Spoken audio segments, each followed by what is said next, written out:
Well, I think if the people knew what the banking system is up to, as Henry Ford said, there would be a revolution tomorrow morning.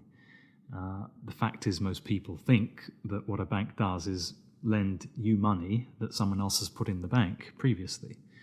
But what a bank actually does, what a commercial bank does, is to create money from nothing and then lend it to you at interest. If I do that, if I manufacture money in my own home, it's called counterfeiting. If an accountant creates money out of nothing in the company accounts, it's called cooking the books. But if a bank does it, it's perfectly legal. And so long as you allow fraud to be legalized, then all kinds of problems are going to pop up in the economic system, which you can't do anything about.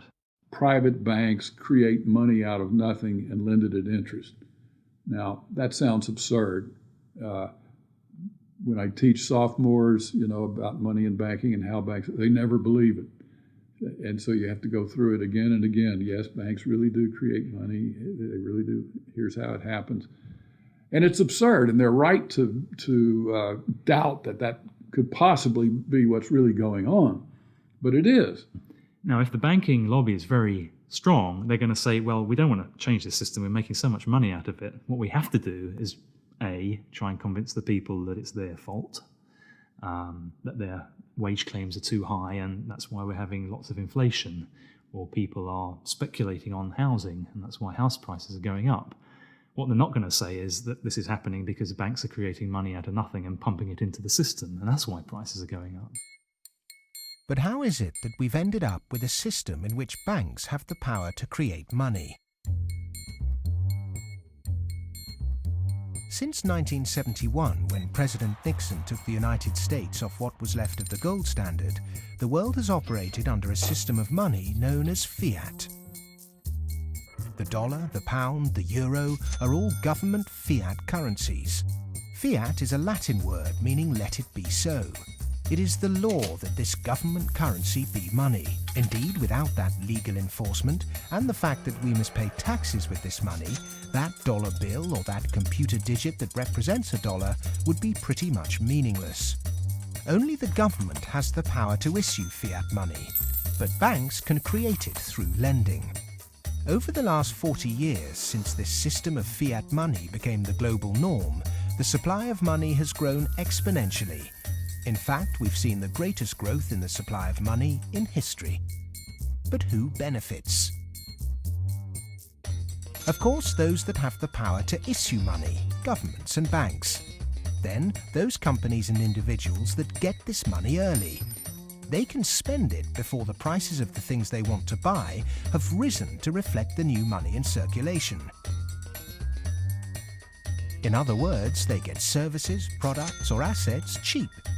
But prices soon rise, so holders of assets such as houses or shares will then see gains without there necessarily being any improvements to the company or house in question. Often this can lead to speculative bubbles. But what about those at the bottom of the pyramid? Those on fixed wages or incomes, those who live in remote areas, or those with savings? By the time this newly created money has filtered down to them, the prices of the things they want to buy have increased. Their savings buy them less, however, and their wages remain largely unchanged. In some cases, they have to take on debt just to be able to afford the things they were previously able to buy, which means they have to go back to the banks.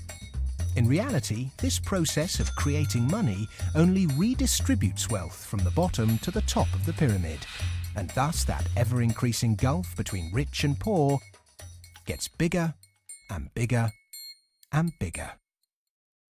Well, when you get off the gold standard and you go into a fiat money currency, combined with a fractional reserve banking system, you end up compounding debt faster than you can ever possibly produce to support that debt. So eventually you're going to find yourself back into debt slavery. And that's what's happened in the U.S. For every dollar of GDP, for example, in the U.S., it also creates something like $5.50 worth of debt. Because this is what happens when our economy flips over and basically capsizes.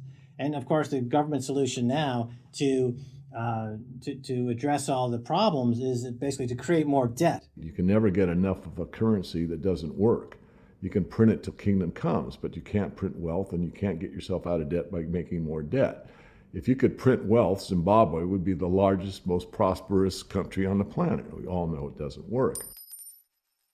Of the money in the world today, 97% of it is debt.